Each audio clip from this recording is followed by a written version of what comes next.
Welcome back to the Anime Bulletin, where we bring the anime news to you. It's your boy G, and here with Kyle Tim times 10 to bring you guys the anime news. So, jumping straight into it, Demon Slayer has continued its monstrous box office surge, amassing over 600 million worldwide now across all box office itself.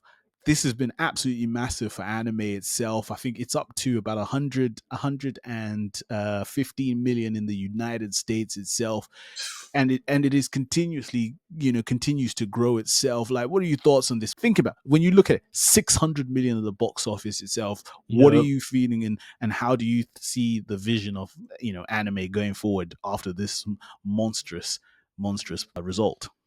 Well, there's two things I really want to add to that. Right before we got on here, I saw that it actually surpassed Superman as well. With global box office sales, right? Uh, it passed Superman, and then on top of that, it hasn't released in China yet. So when we see it released in China, we might see an extra 100 million being added on top of that. I wouldn't be surprised if it gets close to breaking a billion, right?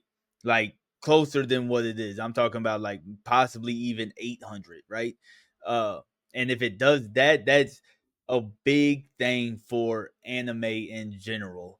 Uh because we'll start seeing that resurgence of anime films in theater, right? And I'm pretty sure we'll start seeing, well, what I'm hoping is that we'll start seeing original movies being put into theaters, right? Or original adaptations, not just like TV, not just series being put finished off as a movie, right? Because that's Mm. what Infinity Castle is. It's the series being put into a movie form. So I'm hoping we'll start getting stuff like more Ghibli style films put into mainstream theaters, maybe even like a resurgence of that Akira style being put in the theaters, because I think that would really go. I understand why Demon Slayer jumped off, but I think that we could push and see a resurgence of anime hitting mainstream theaters like it's never done before.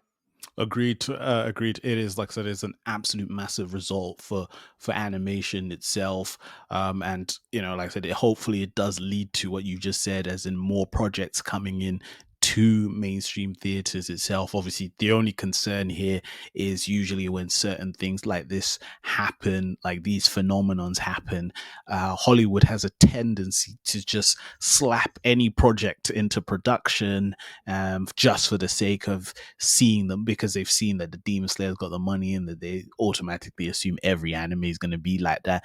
Hopefully, like I said, we hopefully with that they look at the right projects and do the right things with them, and obviously allow the momentum that Demon Slayer has kind of produced now to continue. And so yeah, no, I absolutely agree and look forward to seeing what we get next, You hopefully. know, one thing that gives me hope about Hollywood not ruining it Hmm. is that these Japanese studios are very adamant on not relinquishing control to more Western studios, right? Like even the Netflix productions, a lot of those are done under some Japanese, guidance or whatever, right? Uh Supervision. Yep. So I think as long as we're seeing something like that, or at least seeing the creator involved, like we're seeing with like the now this is a live action, but like the One Piece live action, the creator is involved in that process, or even having fans making the projects instead of the movie that shall not be named. We You won't know, name it. Yeah, we won't yeah. name it. We won't name it for the sake of all the good, to retain the good luck that we've been getting with Demon Slayer right now. And then, just jumping into the next set of news itself, it seems as though Hotel Inhumans anime gets a second season. The first season has just finished airing as of today itself. Um, you know, it's a very interesting. I was reading up a little bit on the description about how it's got to do, with two people like that offer like a service to like assassins and stuff with weapons and stuff like that. Very very interesting. An anime that I didn't even know about, but I'm happy to have found out. So it's been added to my list of animes that I need to watch now. Like, what are your thoughts Yeah. on it getting a second season? Have you watched any of the first season? So I watched maybe the first 2 or 3 episodes, and then I realized this is something that I want to binge watch. Yep. So now that it's over with, I'll go on ahead and binge it. And the best way that I can describe it is, imagine the stuff that happens on in John Wick, and not just like John Wick itself, but like the whole atmosphere of it, but through the perspective of the Continental, right? Mm. So that's pretty much what it is. They are at this hotel, just like the concierge, that serves nothing but assassins, Yes, sir. and they also handle business.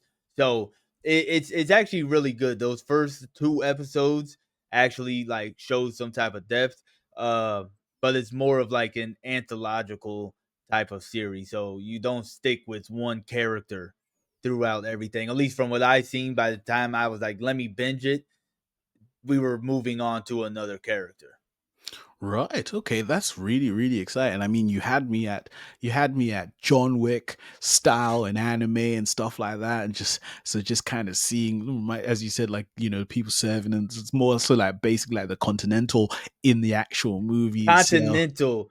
I'm so sorry about that. Why was I saying? Because they are concierges. That's what they are. But the Continental is what I was thinking about. So yes, that's Yes. crazy work. Yeah, no, no, no. So yeah, so now I definitely want to look out for, and I'll be checking that out. So so yeah, you guys let us know as well. What do you think? Are you going to be excited? Are you excited about a second season of the Hotel Inhumans as well? So yeah, let us know on that. And then yeah, rounding it off itself. Yeah, so one that was really interesting is Iori Asaga. Forgive me for butchering it, is to launch a dark romance with the English title "You Will Become Poison Before You Know It," which will be launched on October 28th. Basically, the story itself follows a romance that revolves around a dark romance between a normal university student and a trashy handsome man.